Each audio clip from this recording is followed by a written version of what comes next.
let me ask you my last two questions. Mhm. One is, again, I can talk about all the chapters. I enjoyed reading the book, and it gave me fascinating insights into how Tata's produced leaders who really built the nation.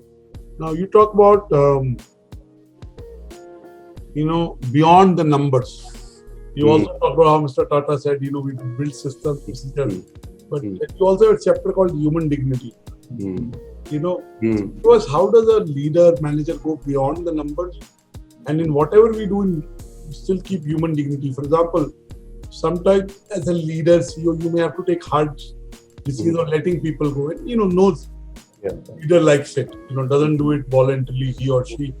But how do you, one, go beyond the numbers, and second, keep human dignity? Yeah. So let's take both of them. The first one is about the numbers.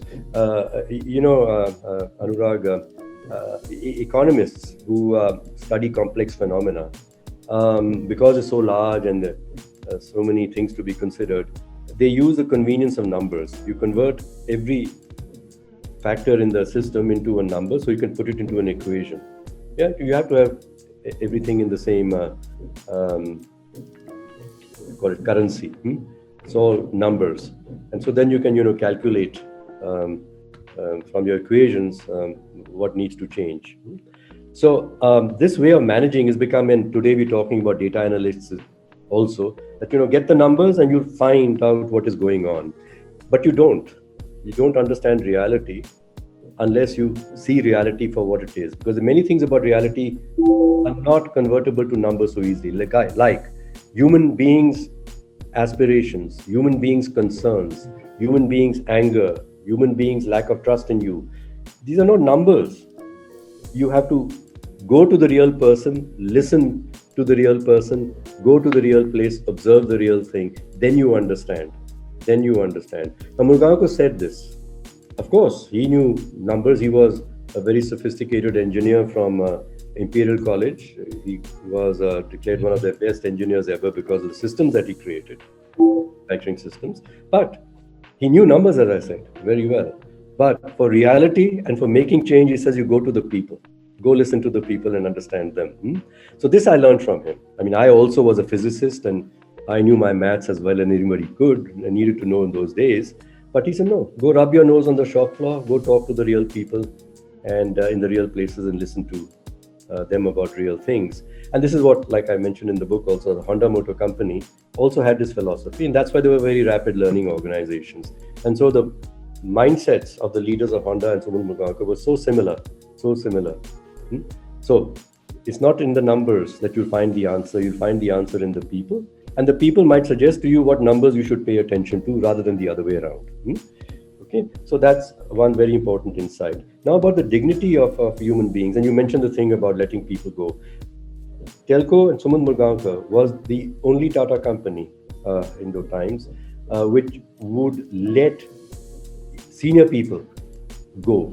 It was a philosophy of Tata's where you don't let anybody go, they stay with you for the whole of your life. But Suman Murugaoka would let people go. He would. And J.R.D. Tata was concerned about this. He said, this is not our Tata values and so. But Suman Murugaoka said, look, we will be very kind, very generous to the person who's going. And I'll give you examples. But, one has to be kind to everybody in the organization, because if the whole organization can't function, everybody is affected. Okay?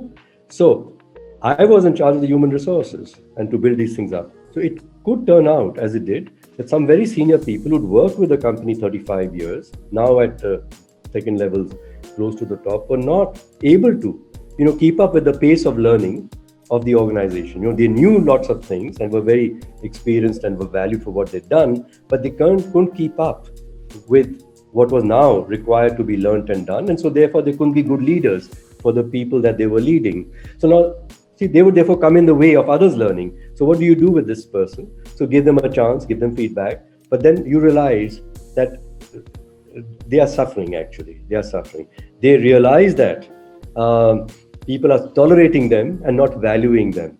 So what do you do? So we would give, and this is true, a person... Rather than value, I'll use the word celebrate them. Yes. So excited about their ideas.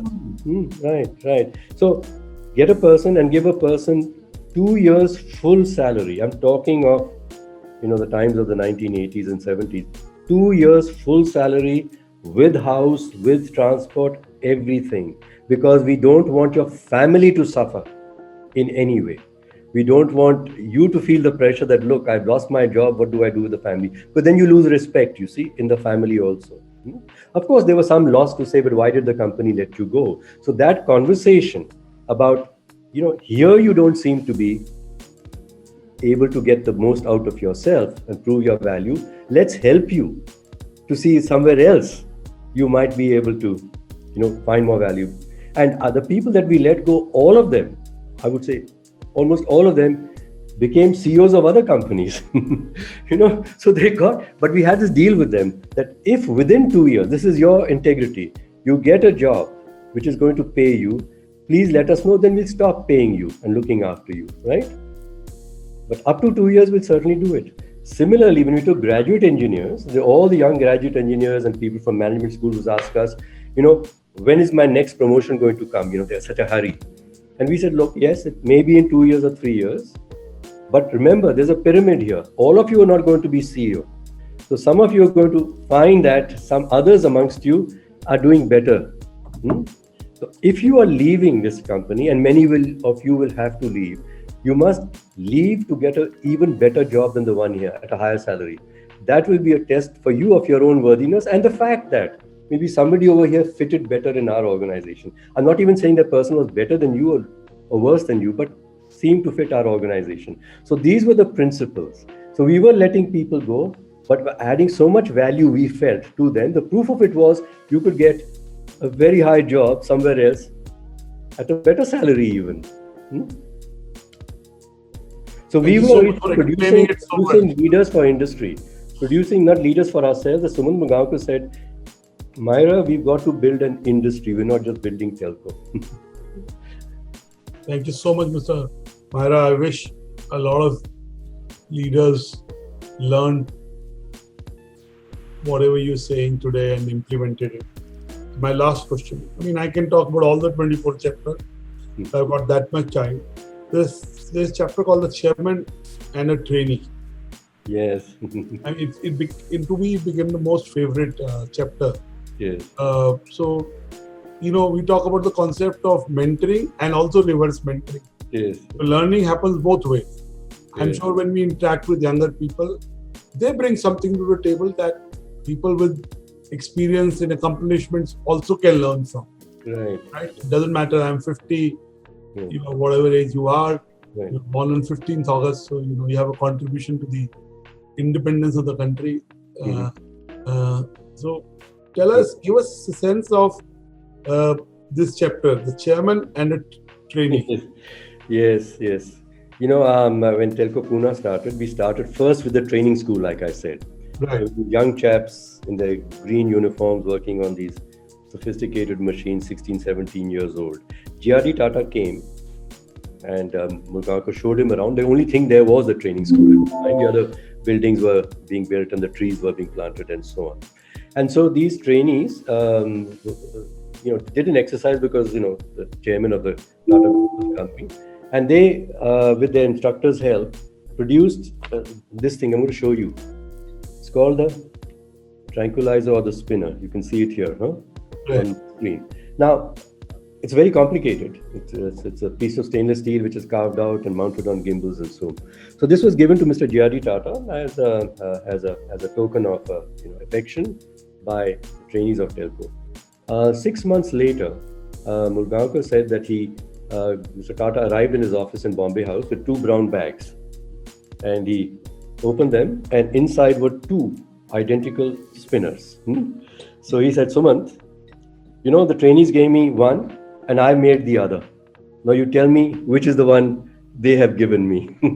He had, in his own workshop, in his house in Carmichael Road, where he had the lathe and some few machines in the basement, produced that same intricate piece of machinery, a little machinery that the trainees had.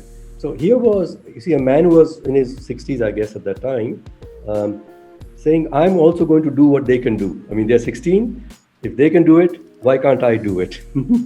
So he had this thing that I said, being learners all your life, learners all your life. And the second lesson here was dirtying one's hands. Both J.R.D. Tata and Sumant Murgaonkar could roll up their sleeves, fix a car, work a machine. Blue collar work was not beneath them. They were not, in that sense, as you say, ordering blue collar people. They could work with them, they could learn with them, and they could teach them. Thank you so much. Mr. Harivansh Chaturvedi is also joined in the Director General of the BIMTech Institute, Yes. and he's saying, he's expressing his gratitude to you, saying, by writing good books continuously, you are inspiring young generations. So he's, and Mr. S.C. Arora wants to ask, what are the biggest qualities of a leader? There's so many, but I think, you see, leadership is an activity. Leader is not a person. You become a leader by what you do, and to be able to do that is something that you are. So first is for a leader to be humble, to feel that you can learn and must learn. Why? Because you care about something which you see not happening in the world around you, and you want to discover ways to bring it about. You want to discover in yourself the capabilities and the strength, to build the capability and the strength in yourself, and to learn also about what's happening in the world, so that you can find a path as you build your capabilities to produce the outcomes that you want to see in the world. So it's a continuous learning with humility at all times. And so I feel that the best example of such a great leader is Mahatma Gandhi. And so his autobiography is called The Story of My Experiments with Truth. And Gandhiji had a caring for the cause of other people in the world, that they were oppressed, they didn't have an opportunity equal to others, and so on. And he had to change he hadn't to change, he had to find ways in which the world would change. And he knew that he didn't have the answer, he didn't have the strength in himself either. So all the time he was experimenting with different methods, learning, equipping, trying, listening to others, understanding. That was it. So I say one is humility. The second is this quality of being curious and learning. And the fourth is the courage to do things which others are not doing so far. Because the leader is she or he who takes the first steps towards something that she or he deeply cares about, and in ways that others wish to follow. So what is it that you care about, and shouldn't be about yourself? Because that's like a selfish CEO who's just creating shareholder value. It's about the condition of others outside yourself, and by doing which maybe you gain nothing, but they gain. So you care. The second is you take first steps. You don't wait for others to prove whether this thing is going to produce a result, because that's a follower, that's an imitator. A leader and an innovator experiments and takes risks and finds methods that are more likely to produce the results, and in ways that others wish to follow. If you don't give other people respect and dignity, and if they don't believe that where you're going is something that matters to them, which they will know if you listen to them, you look them in the eye, and they can see that you've read the caring of their hearts, and they can see it in yours. So Mahatma Gandhi illustrated all this. And I would say both J.R.D. Tata and Sumant Murgaonkar, and I mean, they'd both be horrified if I was going to say compare them with Mahatma Ji, but the qualities are the same. And I find very simple people in our country who have these qualities. They care for the condition of others, they are learners, experimenters, and they take first steps. The young people, and they do this. So those are the essential qualities of leadership. And I said, I was fortunate to learn them not just from J.R.D. Tata and Sumant Murgaonkar, but that's a longer story which is not in the book. Or I learned it most of all from a driver in Telco who retired a year after I joined. And I won't tell you the story because you don't have the time, but it is, you can learn from everybody, going back to the central thing I said. Just listen to people, what are they trying to do in life? And how are they learning to produce what they care about? And this driver wanted to be, or let me say that, to break a record. And the record he wanted to break was that the car that he had been assigned, an ambassador car for 10 years, would have the least maintenance cost of all the cars that the company had. And no one asked the driver to worry about the maintenance cost of the car. But Lakshman, every night when he returned the car to the garage, saw all these, work chits of all the cars and would see how much cost there was to his car compared to the others. So he knew that he was ahead of the others. No one else knew and no one else seemed to care. But as a driver, who's going to notice? You have to set your own records. Yes? There's something that you aspire to do and you're going to do it. And he did. And he told me the story because when I said, Lakshman, I'm 29 years old and you are 59, please don't jump out of the car to open the door every time the car stops because, I can get out myself and, please stay in the car. So he said, you might mind this, but I'm not doing this because I care about you. I care about the car. Because you're a young fellow, bang the door of the Ambassador too hard. And as you remember about the Ambassadors, or you probably don't, they were very fragile cars, very clunky looking. And if you bang the door hard, some loose nut would drop or the door would, fall off and there'd be repair costs. So he wanted to be sure that the car was gently treated. So there was no maintenance required for his car. So he or she who takes the first steps towards something that she or he deeply cares about and in ways that others wish to follow. Certainly in Lakshman's story, no one would have known he was doing this because it was not a cause of others. Because his job was not one, unfortunately, where he could, help to improve the lives of others. But that's the quality, that you set your own goal and don't cause harm. Like in Lakshman's case, at least don't cause harm to anybody while you're achieving your own goal. And many companies, they set out to, create shareholder value, but the amount of harm they create to the environment and to the conditions of society, it's sad. We have to change that. Thank you. Anurag sir, may I ask a question? Yes, Kavi, after this question, there's a question from Mr. Harivansh Chaturvedi again. One was a comment saying, there is TAS and there is IAS. So what is the difference between them? And, TAS produces good leaders. IAS produces a lot of good leaders, but we can do better. So can give us a, nuanced difference between TAS and IAS? Well, first thing is, the IAS was created following from the ICS, the IAS, for administration, as the word says, but so does TAS, if we compare the two. And the IAS officers were required to be administrators of districts in which they had to recover revenue and they had to, maintain law and order. It was not to create anything. Yeah, you got to maintain the system in a healthy condition and take something out of the system, fairly perhaps, but it's not to create anything. The TS was people who were to create things which didn't exist. In difficult circumstances, create industries. So, big difference. Yeah, the purpose of the two institutions. Secondly, in the mode of learning of the IAS and the TS, there was this difference that in the IAS, there were examples of people who've done it before, and you got to imitate the same method. Because, it was a standard job actually. So you got people who told you who's a good district collector and stuff, and you learned the methods and tools, and you learned how to apply them, which is what you do in management also. Yeah. Whereas here, you have to discover the methods yourself. I'm talking of the early days of the TS, when there were just a few of us. That's the time it was a leadership development program. They called it TAS because the best people in India wanted to join the IAS. IA sounded good. They wanted people to join industry. They could have called it Tata Management Service. Those days there were no management services other than perhaps Hindustan Lever had one at the time. But it was not that way also. You see a typical management service. It was about serving the country, not serving a corporation. So they chose this term. It was about administration, which in those days, young people felt was about serving the country, serving the people of the country. It was a Tata Administration Service, but it was very unlike the Indian Administrative Service in the ways I just mentioned to you. It was really a leadership service. It was a Tata Leadership Service, if you want to call it that. Thank you so much. I hope, Mr. Chaturvedi, you got your answer from Mr. Myra. Kavi, go ahead, ask your question. Thank you, sir.